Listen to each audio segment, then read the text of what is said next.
तो पिला माने आज आम आलोचना करवा तुम +3 second year 4th semester core paper 10 ये कोर पेपर 10 टा पिला माने तुम रही हिस्टोरिकल थियोरीज एंड मेथड ये आम बहुत गुड़िया वीडियो बनई सारचु तुम चाहिए जदि मो प्लेलिस्ट रु जाकि देखिपर से आम लंग क्वेश्चन किसी आलोचना करूँ और किसी सर्ट क्वेश्चन वीडियो अच्छी आज आम तुम से सर्ट क्वेश्चन किसी आलोचना करवा 2 ରୁ 3 मार्किया क्वेश्चन जोड़ा सब रही आम आलोचना करवा एथर मु डीपली जाकि तुमको एनालिसिस करदेवी जोटा कि तुम एग्जाम आसिले तुम जब 3 मार्किया क्वेश्चन भी आसो तुम आराम से लिखिपर बुझे तो ये आम आज तुम जो रही चतुर्थ अध्यायटा ताकू आलोचना करवा क्या यूनिट 1 यूनिट 2 यूनिट 3 वीडियो मु अपलोड करदे यूनिट 4 टा थिला तो आज आम यूनिट 4 देखा तुम कौन कौन सब सिलेबस रे देजी देख ये तुम कौन देजी फास्ट देख देजी इतिहास उपादान इतिहास उपादान केगुड़ा ना तुम लिखित मौखिक दृश्यमान एवं प्रत्नतात्विक तुम्हें जानी लिखित माने जोड़ा तुम रिटिन एविडेंस अच्छी मौखिक माने तुम ओराल एविडेंस जोड़ा अच्छी दृश्य माने तुम विजुअल जोड़ा कैप्चर करके रखा जाए सेटा को तुम दृश्यमान एविडेंस कह जाए तापर रहा प्रत्नतात्विक उपादान तुम जानी समस्त आर्कियोलोजिकल एविडेंस गुड़ा को तुम प्रत्नतात्विक कह जाए जो थी तुम आसीज कोएन्स आसीज मनुमेंट्स एवं तुम जो पिलर्स गुड़िक रही से तुम प्रत्नतात्विक उपादान आसीज तापर देख रही ऐतिहासिक सत्य जे तुम ऐतिहासिक सत्य जोड़ा तुम हिस्ट्री जो बायोस भी गोटे चैप्टर रही फास्ट से तुम यहाँ आसी तापर आ गए देख ऐतिहासिक कारण बा तुम ऐतिहासिक कारणत्व जे तुम ये इतिहास लिखार कारण कौन और तार तत्व गुड़िक ये आलोचना करने पड़ो तापर देख देती ऐतिहासिक निरपेक्षता एवं वास्तविकता जे आम जिते गोटे हिस्ट्री लिखुचु ताकू आम केते दूर माने सठिक भाव में लिखुचु आ जिते तुम एज ए हिस्टोरियन ताकू केते माने सठिक भाव में तर्जमा करि पारुचो एई ऐतिहासिक निरपेक्षता रे आम आलोचना करबा आज तो आम सर्ट क्वेश्चन आलोचना करूचु तेणुक आम ओवरऑल सब तुम चार्टा जाक देइछि चार्टा जाक को आलोचना करूँ जिते आम लंग क्वेश्चन आलोचना करूँ से तुम एगुड़ा 1 by 1 आम आलोचना करूँ तो डेरी न करिक चलो आम स्टार्ट करवा ये किसी सर्ट क्वेश्चन अच्छी जोटा कि 15 ରୁ 20टा सर्ट क्वेश्चन अच्छी तो ये 15 ରୁ 20टा सर्ट क्वेश्चन जदि तुम देखी दौच एग्जाम तुम से इंटरनाल हो कि सेमिस्टर हो निहाती तुमको ये हेल्प हम निहाती 2 ରୁ 3टा क्वेश्चन तुम एग्जाम आसो तो बेसी समय डेरी न करिकी चलो वीडियोटा को आम स्टार्ट करवा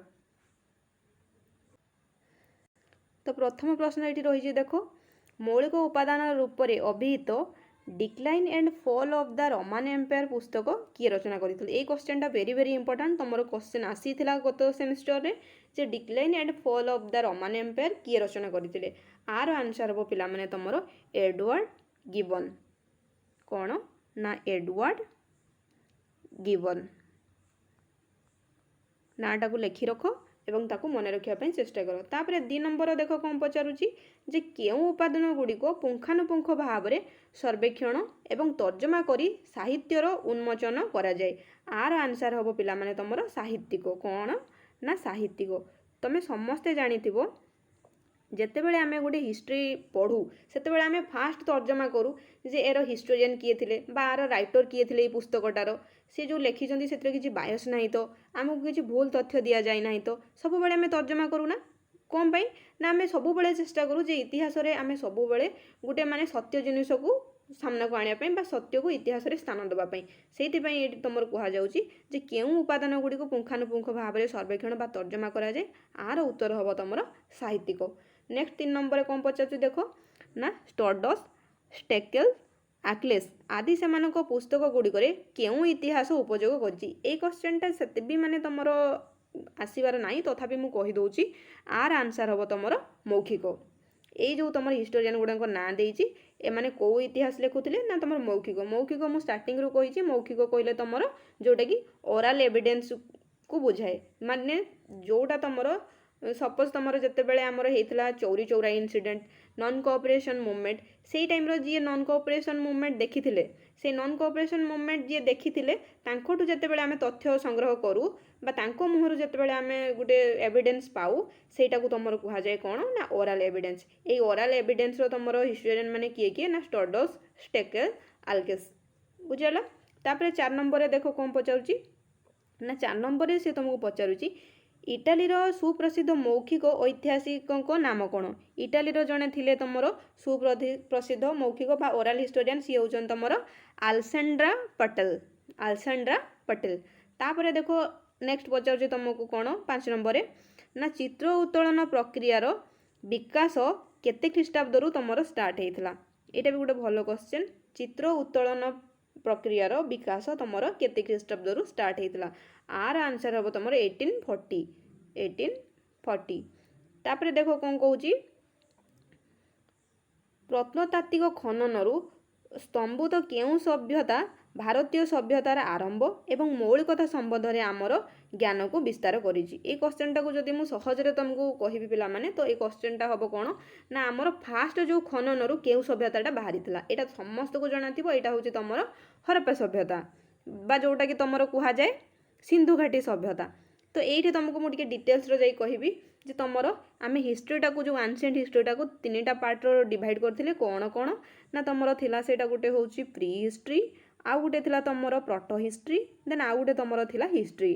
तो प्री हिस्ट्री कोटा को कहा जाए ना जोठी हमर कोनोसी रिटन एविडेंस नाही कोटा ना तुमर जो थिला हमर फास्ट जो स्टार्ट हेतिला तुमर होलोसिन पीरियड रू स्टार्ट होगी तुमर जो नियोलिथिक पीरियड पर्यंत आसीथिला सेटा को तुमर प्री हिस्ट्री कहा जाए। कहीं सेठी आमर किसी रिटन एविडेंस नहीं आमे जहाँ भी हो जो से माने इतिहास जानू कौथिरू ना तुमर जो थिला सेई समयर आर्कियोलॉजिकल एविडेंस रू। प्रोटो हिस्ट्री कोटा को कहा जाए पिला माने ना प्रोटो हिस्ट्री रे आमर एविडेंस अच्छी बट ताको डिसाइफर करा जाई पारिनी माने ताको पढ़ा जाई पारिनी जोटा कि तुमर हरप्पा सभ्यता। हरप्पा सील समस्ते जानिथिबो हमको फाउंड हेजी हरप्पा सील आमे फाउंड करिछु किंतु ताको आमे डिसाइफर करि पानु बा पढ़ी पारिनु आमे ताको आज पर्यंत। तापर आसला हिस्ट्री तुमर स्टार्ट होची कोठू ना वैदिक एज रू। तमे जानिथिबो वैदिक एज रे 4टा वेद अछि ऋग साम यजुर अथर्व वेद एवं एई वेद गुडी को रिटन पूरा एविडेंस अच्छी। तो ये आम हिस्ट्री स्टार्ट होती ये तुमको 3टा जिनस मुझे कहली pre history proto history and history. तो प्री हिस्ट्री रे कोगुड़ा गला ना प्री हिस्ट्री तुम जो थिला पैलियोलिथिक नियोलिथिक एंड चाल्कोलिथिक। आउ प्रोटो हिस्ट्री रो कोटा आसीबो ना तुम हरप्पा सिविलाइजेशन आसीबो। आउ हिस्ट्री रो कोटा आसीबो ना तुम वैदिक एज रू स्टार्ट होगी तुम आफ्टर इंडिपेंडेंस बा एबे पर्यंत जहाँ चली सेगुड़ा हूँ तुम हिस्ट्री। माने हिस्ट्री कहले जोठी तुम रिटन एविडेंस अच्छी, प्रोटो हिस्ट्री कहले जोठी रिटन एविडेंस अच्छी बट आमे तांको पढ़ी पारिनु। प्री हिस्ट्री कहले सेठी कोनोसी रिटन एविडेंस नाही। आई थिंक समस्ते क्लियर हो जाइथिबे। जदि जहार किसी डाउट रहइबो देन मते तमे क्वेश्चन करि परिबो। तो ए क्वेश्चन टार आंसर कोन हैला पिला माने ना ए तुमर जो प्रत्नतात्विक खनन रु को सभ्यता प्रथम आविष्कार करा जाइथिला ना सेटा तुमर थिला होचु सिंधु घाटी सभ्यता बा जोटा कि आमे कहू कोन ना जोटा तुमर हरप्पा सभ्यता। तापर देखो कहूची केउं सम्राट को शिलालिपि गुडी को एक स्वतंत्र श्रेणीभुक्त अटे। एटा होची तुमर किए ना तुमर मौर्य सम्राट किए थिले ना अशोक बुझौची। नेक्स्ट देखिबा नेक्स्ट कहूची 8 नंबर केते प्रकारर सरकारी अभिलेख उपलब्ध होईची। एटा हबो पिला माने तुमर 2 प्रकारर। तापरे देखो कहूची इतिहास हेउची वर्तमान एवं अतीत मध्य एक असमाप्त कथन। एहा तुमर किए कहिसंती एटा तुमको समस्त को जाना थिबो E.H. कार। E.H. कार को गोटे पुस्तक थिला तार ना कोन व्हाट इज हिस्ट्री। मते कमेंट रो लिखबो E.H. कार को पुस्तक रो नाम कोन थिला ना तुमर व्हाट इज हिस्ट्री। तापरे देखो कोन कहूची कारण न थाई केउ घटना घटे नाही। एटा होची तुमर इतिहास बा जेटा को तुमर हिस्ट्री कहा जाय। कारण न थाई केउ घटना घटे नाही कारण न थाई तुमर इतिहास घटे नाही। तमे सबु जिंस को उपलब्धि करिथिबो देखिथिबो पिला माने कोनोसी कारण नथिले सेटा को आमे हिस्ट्री कहा जाय नाही। काइना प्रतिदिन किछि ना किछि घटना घटुची जोटार किछि गुरुत्व रहिची बा जोटार किछि कॉज रहिची ताकू ही आमे इतिहास कहू। तो एथरा आंसर कोन हैला कारण न थाई केउ घटना घटे नाही कारण न थाई तुमर इतिहास केबे घटे नाही। तापरे देखो 11 नंबर कोन पचौची 11 रे कहूची थॉमस एक्विन्स ताको पुस्तक सुमाथियो लाजियारे भगवान को अस्तित्व संबंध में तर्क करने पाई केते प्रकार उपाय निर्धारण करिसंती। आर आंसर हम पिला माने तुमर 5 प्रकार लिखिदेव 5 प्रकार। तापरे 12 नंबर देखो कहूची ऐतिहासिक घटना गुड़िकर वस्तुवादी व्याख्याकार बोली कुहा जाए। कौन कहूची ना ऐतिहासिक घटना गुड़िकर वस्तुवादी व्याख्याकार बोली कुहा जाए। आर आंसर हम कार्ल मार्क्स। ए कथाटा को तुमर किए कहिथिले ना कार्ल मार्क्स। तापर देखो कहूची 13 नंबर ऐतिहासिक निरपेक्षता କାହା ସହିତ ଅତୀବ ଘନିଷ୍ଠ ଭାବରେ ଜଡ଼ିତ ଅଟେ। ଏଇଟା ଗୋଟେ ଗୁରୁତ୍ୱପୂର୍ଣ୍ଣ କ୍ୱେଶ୍ଚନ୍ ଯେ ଐତିହାସିକ ନିରପେକ୍ଷତା କାହା ସହିତ ଅତୀବ ଘନିଷ୍ଠ ଭାବରେ ଜଡ଼ିତ। ଆର ଆନ୍ସର ହେବ ପିଲାମାନେ ତମର ମୂଲ୍ୟ ନିଷ୍ପତ୍ତି। କ'ଣ ମୂଲ୍ୟ ନିଷ୍ପତ୍ତି? ମୁଁ ବୁଝେଇ ଦେଉଛି ଏଇଟା କ'ଣ। ଯେତେବେଳେ ତମେ ଗୋଟେ ହିଷ୍ଟ୍ରି ଲେଖୁଛ, ତମେ ଜାଣିଥିବ ଯେତେବେଳେ ତୁମର ହିଷ୍ଟ୍ରି ରାଇଟିଂ ଷ୍ଟାର୍ଟ ହେଲା ସେତେବେଳଠୁ ଆରମ୍ଭ କରିକି ତୁମର ବର୍ତ୍ତମାନ ପର୍ଯ୍ୟନ୍ତ ଯେତେବେଳେ ତୁମର ଜଣେ ହିଷ୍ଟ୍ରି ଲେଖେ, ଜଣଙ୍କ ଉପରେ ହିଷ୍ଟ୍ରି ଲେଖେ, ଯଦି ସିଏ ସେଇ ରାଜାଙ୍କ ଅଣ୍ଡରରେ ରହିକି, ସପୋଜ ଜଣେ ରାଜା ଅଛନ୍ତି, ଜଣେ ରାଜାଙ୍କ ଅଣ୍ଡରରେ ରହିକି ରାଜାଙ୍କର ହିଷ୍ଟ୍ରି ଲେଖୁଛି, ତ ସିଏ ଅବଭିୟସଲି ସିଏ ରାଜାଙ୍କର ମାନେ ଭଲ ଗୁଣକୁ ଗାନ କରିବ, ସିଏ କେବେ ବି ରାଜାଙ୍କର ଖରାପ ଗୁଣ ଗାନ କରିବ ନାହିଁ। ବୁଝିହେଉଛି? ତ ଏଇଥିରେ ଆମେ ନିରପେକ୍ଷତା ଦେଖିପାରୁ ଯେ ଯେତେବେଳେ ଆମେ ଗୋଟେ ହିଷ୍ଟ୍ରି ପଢ଼ୁ ସେଇଥିରେ ଆମେ ସ୍ପଷ୍ଟ ଭାବରେ ବାରିପାରୁ ଯେ ଇଏ ଯେହେତୁ ତାଙ୍କର ମାନେ କୋର୍ଟ ପୋଏଟ୍ ଥିଲେ ବା ତାଙ୍କର ରାଜକବି ଥିଲେ, ସିଏ ତାଙ୍କରି ହିଁ ଗୁଣଗାନ କରିବେ, ସିଏ କେବେ ବି ତାଙ୍କ ବିଷୟରେ ଖରାପ ଲେଖିବେ ନାହିଁ। ତ ଐତିହାସିକ ନିରପେକ୍ଷତା କେଉଁଠି ଦେଖାଯାଏ ନା ମୂଲ୍ୟ ଓ ନିଷ୍ପତ୍ତିରେ। ତାପରେ ଦେଖ କହୁଛି 14 ନମ୍ବରରେ କ'ଣ, ମାନସିକ ପ୍ରବୃତ୍ତି କିମ୍ବା ମାନସିକ ଅବନତ ଅବସ୍ଥା ପ୍ରତିନିଧିତ୍ୱ କିଏ କରେ। ଆର ଆନ୍ସର ହେବ ତମର ପକ୍ଷପାତିତା, ଯେଉଁଟାକୁ ବାୟସନେସ୍ ଆମେ ବୋଲି କହୁ। ତାପରେ କହିଛି ଇତିହାସ ଅଧ୍ୟୟନରେ ନିରପେକ୍ଷତା ପାଇପାରିବା ଅସମ୍ଭବ ଅଟେ। ଏହା କିଏ କହିଛନ୍ତି? ଏଇ କୋଟଟାକୁ ମନେ ରଖିବ। ଏଇଟା ତମର କହିଥିଲେ କ୍ୟଥ୍ ଜାନକିକ୍। ଲେଖିଦେଉଛି କ୍ୟଥ୍ ଜେନକିନ୍। ମନେ ରହିଲା। नेक्स्ट आउ 5टा देखा, ये तुम 15टा है, आउ 5टा क्वेश्चन आलोचना करवा। आम टोटाल आज 20टा क्वेश्चन आलोचना करवा।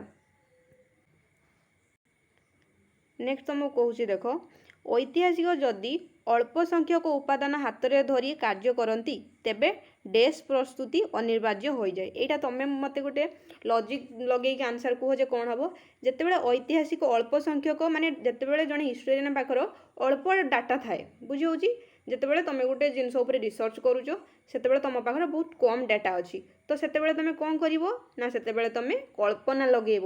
तो आर आंसर कौन हम कल्पना। क्वेश्चन टाक आउथरे पढ़ुची, ऐतिहासिक जदि अल्प संख्यक उपादान हाथ में धरी कार्य करती तेबे से डेस्क प्रस्तुति अनिवार्य हो कल्पना हम आर राइट आंसर। तापर देख कौन डेस्क ऐतिहासिक मतरे प्रत्येक घटना मूल एक कारण रही। आर आंसर हम तुम भाग्यवादी। तापर देख कौन भविष्यवाणी कहवाई इतिहास को अतीत डेस्क रूप में व्यवहार करने चेष्टा करा जायतिला। आर आंसर हम तुम व्याख्याकारिणी। कौन ना व्याख्याकारिणी। तापर देख कौची डेस्क प्रशस्ति गुड़िकर देवदेवी मूर्ति शरीर रे अथवा धार्मिक प्रतिष्ठान गुड़िकर उत्तीर्ण करा जायछि। आर आंसर हम तुम घरोई। तापर कौची सौध एवं स्थापत्य कला साधारणतः डेस्क स्वरूप दिव्यमान अटंती। आर आंसर हम तुम सौध एवं स्थापत्य कला साधारणतः 3टी स्वरूप दिव्यमान अटंती। तो पिला माने ये 20टा क्वेश्चन आम आज आलोचना करूँ। एथरे जदि तुम किसी डाउट थाए मते कमेंट सेक्शन में पचार। आउ जदि एथरे किसी तुमको इनफॉरमेशन मिलथिबो बा वीडियोटा तुमको जदि भल लागिथिबो तो लाइक करने जमा भी भूलबनी, तुम फ्रेंड्स मान को शेयर करिवो एवं सब्सक्राइब करने जमा भी भूलबनी। Thanks for watching.